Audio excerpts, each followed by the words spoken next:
بسم اللہ الرحمن الرحیم۔ السلام علیکم۔ مزمل وائس آفیشیل میں خوش آمدید۔ ہمارے چینل کو سبسکرائب کریں اور ویڈیو کو اینڈ تک ضرور دیکھیے، شکریہ۔ کیا ہوا ہے نور، تم یہاں کیوں بیٹھے ہو اور تم رو رہے ہو؟ ایمان نے مسکرا کر 25 سالہ نور سے پوچھا، جو پچھلے 1 گھنٹے سے تنہا گھر کے پچھلے حصے کی طرف بیٹھا تھا۔ کچھ نہیں، ایسے ہی بیٹھا تھا۔ نور نے جلدی سے اپنی نم آنکھوں کو ہاتھوں سے صاف کیا تھا۔ اب اپنی ایمان سے بھی جھوٹ بولو گے؟ ایمان، تم پلیز مت جاؤ نا مجھے چھوڑ کر، میں کیسے رہوں گا؟ نور نے ایمان کے دونوں ہاتھوں کو پکڑ کر التجائیہ انداز میں کہا۔ 24 سالہ ایمان نے مسکرا کر نور کو دیکھا تھا۔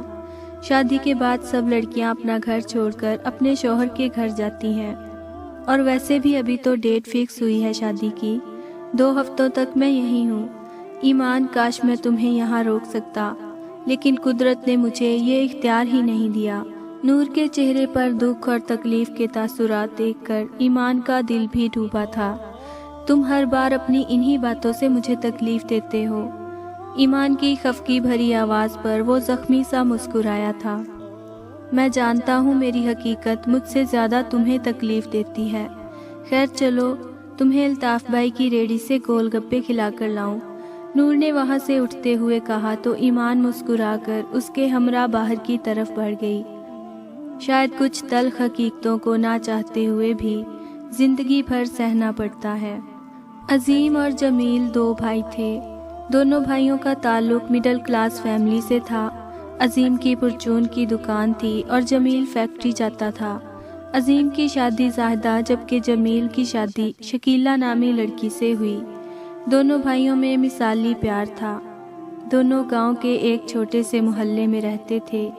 عظیم کی ایک بیٹی تھی ایمان، جس کا رنگ سانولا اور نین نقش تیکھے سے تھے۔ اس کا رشتہ 2 ماہ پہلے ہی ایک شازیہ نامی عورت نے شہر کے کھاتے پیتے گھرانے میں کروایا۔ لڑکے کا نام خرم تھا، جو 2 ہی بھائی تھے اور اس کا شہر میں اپنا کریانہ سٹور تھا۔ جمیل کا ایک ہی بیٹا تھا نور، جو ایک مکمل مرد نہیں تھا۔ کچھ لوگوں کی زبان میں خواجہ سرا اور کچھ کی زبان میں ہجرا تھا۔ نور کی پیدائش کے 1 ہفتے بعد ہی جمیل کی ایکسیڈنٹ کی وجہ سے موت ہو گئی۔ عظیم نے بہت مشکل سے سب کو سنبھالا تھا۔ محلے میں ہر کوئی نور کے بارے میں جانتا تھا، لیکن اس کی ماں نے اسے لڑکوں کی طرح ہی رکھا تھا۔ جب اس نے ہوش سنبھالا تو اس نے خود بھی لڑکوں کی طرح رہنے کو ترجیح دی۔ شلوار قمیض پہنے، اچھے سے بال بنائے، وہ محلے کے بزرگوں کے پاس بیٹھتا تھا۔ اس کی صرف ایک دوست تھی ایمان، جس سے وہ ہر بات کر لیتا تھا۔ اب اسی کے جانے کی وجہ سے وہ اداس تھا۔ وقت کا کام ہے گزرنا، تو وہ جیسا بھی ہو گزر جاتا ہے۔ آج ایمان کی مہندی تھی۔ اس کے سسرال سے اس کے لیے مہندی کا جوڑا، چوڑیاں، مہندی، جوتا اور پھولوں کا زیور آیا تھا، جو اس کی ساس اور دیور لے کر آئے تھے۔ سب محلے والے اس تقریب میں شامل تھے۔ نور کی آنکھیں بار بار نم ہو رہی تھیں۔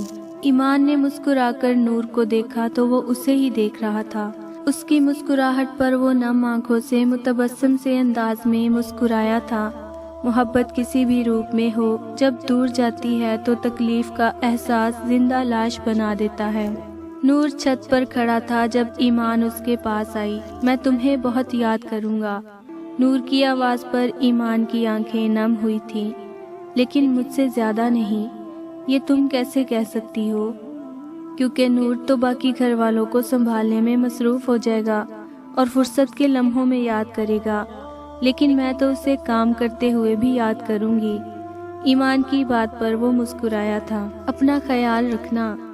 نور، تم یہ بات آج صبح سے 700 دفعہ بول چکے ہو۔ ایمان نے مصنوعی خفگی سے اسے گھورا تھا۔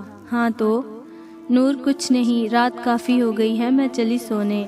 اچھا رکو، کل تو تمہارے پاس وقت نہیں ہوگا، چلو آج ایک سیلفی لے لیتے ہیں۔ نور قمیض کی جیب سے اپنا موبائل نکالتے ہوئے بولا تو ایمان نے مسکرا کر اس کے بائیں کندھے پر دونوں ہاتھ رکھ کر اپنی ٹھوڑی ان پر ٹکائی اور موبائل کو دیکھتے ہوئے مسکرا دی۔ شکریہ میڈم۔ نور کی بات پر وہ مسکرائی۔ کوئی نہیں، چھوٹے موٹے احسان ہم کرتے رہتے ہیں۔ ایمان اس کے بال بکھیر کر وہاں سے نیچے چلی گئی تھی، جبکہ نور کافی دیر تک اس تصویر کو دیکھتا رہا۔ دوسرا دن سب کا مصروف گزرا تھا۔ ایمان کی رخصتی کے بعد نور گھر سے باہر نکل گیا تھا۔ وہ بچپن سے ہی ایمان سے بہت محبت کرتا تھا، لیکن قدرت سے کون لڑ سکتا ہے بھلا۔ وہ آہستہ سے چلتے ہوئے محلے سے نکل کر گاؤں کی کچی سڑک پر آ گیا۔ وہ رونا نہیں چاہتا تھا، لیکن ضبط کا دامن بھی چھن کر ٹوٹ گیا تھا۔ وہ سر جھکائے اپنے آنسوؤں کو مٹی میں گرا کر اپنے قدموں تلے رونتا جا رہا تھا، جب اچانک کسی سے ٹکرایا۔ بامشکل گرتے ہوئے وہ سنبھلا تھا۔ سامنے دیکھا تو اس جیسا ہی ایک اور کھڑا تھا، لیکن عورتوں کے حلیے میں۔ آئے ہائے، دھیان سے نہیں چل سکتے، سر توڑ دیا میرا۔ مقابل بولا تو نور نے جلدی سے معذرت کی، مجھے معاف کر دیں، میرا واقعی دھیان نہیں تھا۔ یہ بول کر نور نے دائیں بازو کے کف سے اپنی آنکھیں صاف کی تھیں اور وہاں سے جانے لگا، جب سامنے والے نے اس کا ہاتھ پکڑ لیا۔ کس کی جدائی میں رو رہے ہو شہزادے؟ نور نے ایک نظر اسے دیکھا اور مدھم آواز میں بولا، ہم جیسوں کے نصیب میں رونا ہی تو لکھا ہے۔ اس نے سر سے لے کر پاؤں تک نور کو دیکھا اور پھر پرسوچ انداز میں بولا، ہم جیسوں سے مطلب؟ کیا تم بھی ہماری طرح اس دنیا کے لیے صرف ایک ادھورے شخص ہو؟ نور نے اپنا سر اسبات میں ہلایا، شاید ایک مہربان کندھے کے ملتے ہی اس کا دل موم کی طرح پگھلا تھا۔ اچھا یہ بتا، تمہارا نام کیا ہے، کہاں رہتے ہو اور رو کیوں رہے ہو؟ جواب میں نور نے اسے مدھم اور درد سے بھری آواز میں اپنی ادھوری داستان سنا دی تھی۔ ہم جیسوں کے دل نہیں ہوتے نور، یہ دنیا ہمیں صرف گھنگرو باندھ کر ان کی خوشیوں میں رقص کرتے دیکھنا چاہتی ہے۔ تو معصوم ہے بہت، اور تیرے گھر والے بھی بہت اچھے ہیں جو ابھی تک تیرے ساتھ ہے، ورنہ ہم جیسوں کو کوئی انسان ہی نہیں سمجھتا۔ یہ دنیا ایسی جگہ ہے جہاں ظلمت کے پہاڑ بھی ٹوٹ جائیں ہم جیسوں پر، تب بھی ہمیں مسکرانا ہوتا ہے۔ جانتے ہو کیوں؟ کیونکہ ہم صرف ان کے لیے ایک کھلونا ہوتے ہیں۔ مقابل بولتے ہوئے رو دیا تھا۔ نور نے بے بسی سے اسے دیکھا تھا۔ تمہارا نام بہت پیارا ہے نور، اور تم سے مل کر مجھے واقعی خوشی ہوئی ہے۔ خیر اب چلتا ہوں، اور یہ لو سنبھال کر رکھنا انہیں۔ اس نے نیچے جھک کر اپنے گھنگرو اتار کر نور کے ہاتھ میں دیے تھے۔ نور نے ناسمجھی سے اسے دیکھا۔ ایسے مت دیکھو، میرے پاس کوئی تحفہ نہیں ہے تمہیں دینے کو، اس لیے یہ دے دیے، سنبھال کر رکھنا نور۔ وہ جانے کے لیے مڑا تو نور نے اسے پکارا، تم نے اپنا نام نہیں بتایا۔ وہ پلٹ کر مسکرایا تھا، دل جان، یہ نام تھا میرا جب ماں باپ کے پاس تھا، اور اب لوگوں کے لیے حسینہ ہوں۔ وہ یہ بول کر وہاں سے ہوا کے جھونکے کی طرح اندھیرے میں غائب ہوا تھا، اور نور گھنگرو جیب میں ڈال کر واپس گھر کے لیے پلٹ گیا تھا۔ شاید وہ نہیں جانتا تھا یہ ملاقات اسے صدیوں یاد رہنے والی تھی۔ ولیمے کے ایک ہفتے بعد ایمان اپنے شوہر کے ساتھ گھر آئی تھی۔ سجی سنوری سی وہ بہت خوش تھی۔ نور گھر پر نہیں تھا۔ وہ جب آیا تو سامنے ہال میں موجود پلاسٹک کی کرسیوں پر ایمان اور اس کے شوہر کو دیکھا، جو شکیلہ بیگم کے پاس بیٹھے مسکرا کر باتیں کر رہے تھے۔ نور مسکرا کر اندر کی جانب بڑھا۔ دل جان سے ملاقات کے بعد وہ کافی حد تک سنبھل گیا تھا۔ السلام علیکم، بلند آواز میں سب پر سلامتی بھیجتے ہوئے وہ خرم کے ساتھ بغل گیر ہوا تھا اور ایمان سے ہاتھ ملایا تھا۔ ایمان مسکراتے ہوئے وہاں شکیلہ بیگم کی چارپائی پر بیٹھ گئی، جبکہ نور اس کی چھوڑی ہوئی کرسی پر بیٹھ گیا۔ ایمان نور سے باتوں میں ایسی مشغول ہوئی کہ خرم تک کو نظر انداز کر گئی۔ خرم نے کافی ناگواری سے ان کی بے تکلفی کو دیکھا تھا۔ 2 گھنٹے رکنے کے بعد وہ وہاں سے رخصت ہو گئے تھے، اور ان 2 گھنٹوں میں خرم کافی حد تک ان دونوں کے رشتے سے بدسن ہو چکا تھا۔ میاں بیوی کے رشتے میں اعتماد کی جڑیں نہ ہوں تو محبت تو دور کی بات، عزت کا پودا بھی نہیں اگتا، اور وقت یہ بات ہر حال میں ثابت کر دیتا ہے۔ اس دن کے بعد سے ایمان کا فون تو آتا تھا، مگر وہ خود نہ آئی۔ نور نے اسے کال کی تو اس نے کال بند کر دی۔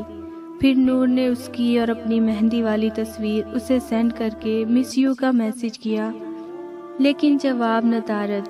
اس نے 2-3 دن تک اس کا نمبر ٹرائی کیا تو بند آتا تھا، لیکن وہ مطمئن تب ہوا تھا جب شکیلہ بیگم کی زبانی اس کی خیریت معلوم ہوئی۔ 2 مہینے ہو گئے تھے اسے سسرال گئے۔ شکیلہ بیگم جب بھی اسے آنے کا کہتی وہ مصروفیت کا بہانہ بنا کر ٹال جاتی۔ شکیلہ بیگم آج نور کے ساتھ بس میں سفر کر کے جب ایمان کے گھر پہنچی تو گھر میں داخل ہوتے ہی ہال کا منظر دیکھ کر ان کے قدموں نے چلنا چھوڑ دیا۔ نور کا حال بھی مختلف نہ تھا۔ سامنے ہی خرم اپنے بیلٹ سے ایمان کو مار رہا تھا اور گالیاں دے رہا تھا۔ اس کی ساتھ صوفے پر بیٹھی بڑی دلچسپی سے یہ منظر دیکھ رہی تھی۔ نور کے حواس بحال ہوئے تو غصے میں وہ آگے بڑھا اور دھکا دے کر اس نے خرم کو پیچھے دھکیلا تھا اور ایمان کو اپنے حصار میں لے کر چپ کروانے لگا۔ ایمان کی ساس نور کو دیکھتے ہی صوفے سے اٹھ گئی جبکہ خرم لڑکھڑا کر 4 قدم پیچھے ہوا تھا۔ تمہاری ہمت کیسے ہوئی ہماری ایمان پر ہاتھ اٹھانے کی؟ نور نے غصے سے خرم کو دیکھ کر پوچھا۔ خرم نے تمسخر بھری نظر اس پر ڈالی اور سارے لحاظ بھول کر سرد انداز میں بولا، لو بھائی، آ گیا اس طوائف کا ہیرو اسے بچانے۔ چلو اچھا ہی ہوا، اب اس بے حیا عورت کو میں اپنے گھر میں 1 سیکنڈ کے لیے بھی برداشت نہیں کروں گا۔ نہیں خرم، ایسا مت بولے، میرا یقین کریں، نور میرے لیے بھائیوں کی طرح ہے۔ ایمان نور کے حصار سے نکل کر خرم کے قدموں میں ہاتھ جوڑ کر بیٹھی تھی۔ ایک لمحہ لگا تھا نور کو سب سمجھنے میں۔ خرم نے پاؤں کی ٹھوکر مار کر ایمان کو فرش پر گرایا تھا۔ نور آگے بڑھا اور ایمان کو کھڑا کر کے شکیلہ بیگم کے پاس لے گیا، جو نم آنکھوں سے اپنی بیٹی کا حال دیکھ رہی تھی۔ لفظوں نے گویا لبوں کا ساتھ چھوڑ دیا تھا۔ نور آہستہ سے قدم اٹھاتے ہوئے خرم کے مقابل آیا اور بولا، دیکھو خرم، جیسا تم سمجھ رہے ہو ایسا کچھ نہیں ہے، بس بند کرو اپنی بکواس۔ اور کتنا جھوٹ بولو گے نور جمیل، میں نے اپنی آنکھوں سے تم لوگوں کی بے تکلفی اور وہ تصویر دیکھی ہے جس پر تم نے مس یو کا میسج کیا تھا۔ اب لے کر جاؤ اس گندگی کے ڈھیر کو یہاں سے، اور ہاں، 2 دن تک طلاق کے پیپرز میں خود تم لوگوں کے منہ پر مار کر آؤں گا۔ نور کو شدت سے اپنی غلطی کا احساس ہوا تھا۔ اس نے ایک نظر اپنے پیچھے چند قدموں کے فاصلے پر کھڑی ایمان پر ڈالی اور پھر خرم کو دیکھ کر نرمی سے بولا، میں ایک ہجڑا ہوں خرم، اور میرا ایمان کے ساتھ تعلق بہت پاکیزہ ہے، اور بس کر دو تم۔ اب اپنے گناہ پر پردہ ڈالنے کے لیے تم خود کو ہجڑا کہنا شروع ہو گئے ہو۔ میں تو تمہارے اس جھوٹ پر کسی صورت یقین نہیں کرنے والا۔ اب دفع ہو جاؤ یہاں سے۔ خرم تمام لحاظ کی حدیں بھول کر چیخا تھا۔ خرم کی ماں خاموشی سے یہ منظر دیکھ رہی تھی۔ نور نے کچھ بولنے کے لیے لب کھولے تھے جب ایمان کی آواز نے اسے روک دیا۔ نور بس کرو، یہ نہیں سمجھیں گے ہمارے تعلق کو۔ نور چلو یہاں سے اب۔ ایمان مضبوطی سے بول کر شکیلہ بیگم کا ہاتھ پکڑ کر پلٹ گئی، جبکہ نور گھٹنوں کے بل خرم کے آگے بیٹھا اور التجا کرتے ہوئے بولا، بس ایک بار تم میری بات مان لو خرم، اور کل اپنی ماں کو لے کر ہمارے محلے والے چوک میں آ جانا، پھر تم جیسا چاہو گے، جو سزا دو گے ہمیں منظور ہوگی۔ نور رو دیا تھا اس ظالم کے آگے اپنی محبت کے لیے۔ خرم نے رخ موڑ لیا تھا جبکہ اس کی ماں آگے بڑھی۔ ٹھیک ہے، پھر اپنی بات پر قائم رہنا تم۔ نور اس کی ماں کی آواز پر جلدی سے اٹھا اور اپنا سر اسبات میں ہلاتے ہوئے بولا، اللہ حافظ۔ یہ بول کر وہ ایمان اور شکیلہ بیگم کو ساتھ لیے گھر کی طرف رخصت ہو گیا تھا۔ اگلا دن اتوار کا تھا۔ سب محلے کے چوک میں جمع تھے۔ نور نے باقاعدہ اعلان کروا کر سب کو وہاں جمع کیا تھا۔ ایمان گھر واپس آتے ہی اپنے کمرے میں بند ہو گئی تھی۔ شکیلہ بیگم کی زبانی اپنی بیٹی کا حال جان کر عظیم صاحب خود بھی ٹوٹ گئے تھے۔ کوئی نہیں جانتا تھا نور کیوں سب کو اکٹھا کر رہا ہے۔ پھر خرم اپنی ماں کے ساتھ وہاں آیا تو نور نے انہیں وہاں موجود کرسیوں پر بٹھایا اور خود 10 منٹ کا بول کر گھر کے اندر کی جانب چلا گیا۔ ایمان، شکیلہ بیگم، زاہدہ بیگم اور عظیم صاحب بھی وہاں موجود چارپائی پر بیٹھے تھے۔ چوک میں ہر گھر کے سامنے تقریباً چارپائی بچھائی گئی تھی اور درمیان میں سے جگہ چھوڑی گئی تھی۔ کچھ لوگ کھڑے تو کچھ وہاں بیٹھ کر نور کا انتظار کر رہے تھے۔ سب کا انتظار گھنگروں کی آواز نے ختم کیا۔ دل جان کے دیے گئے گھنگرو نور کے پیروں میں تھے۔ سب نے عظیم صاحب کے گھر سے نکلتے نور کو دیکھا تو گویا بصارت پر یقین نہ آیا ہو۔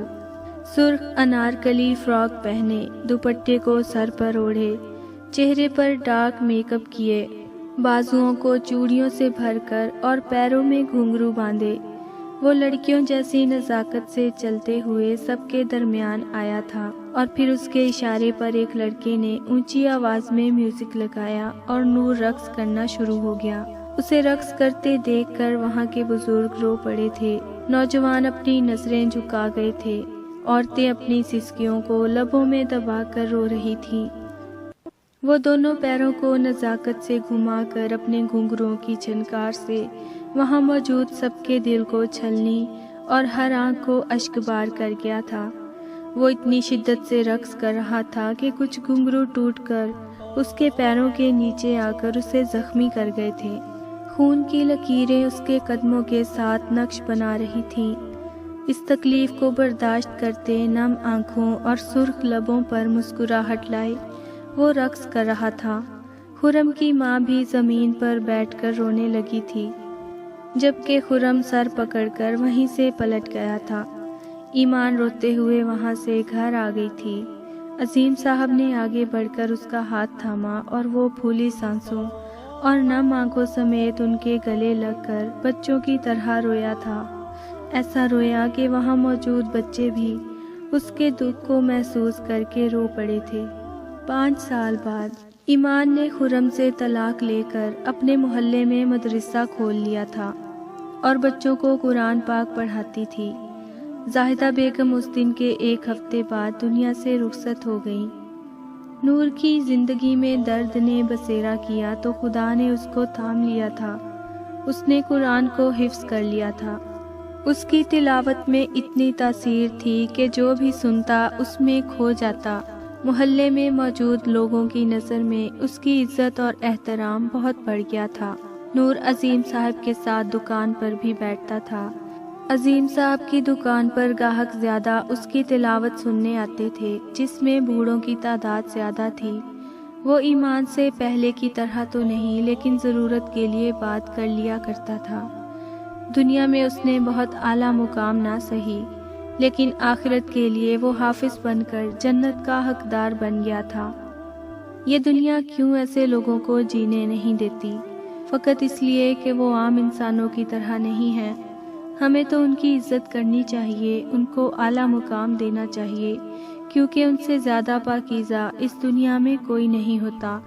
ایسے لوگ شوق سے گھنگرو نہیں باندھتے، بلکہ یہ دنیا انہیں خواجہ سرا پکارے جانے پر مجبور کرتی ہے۔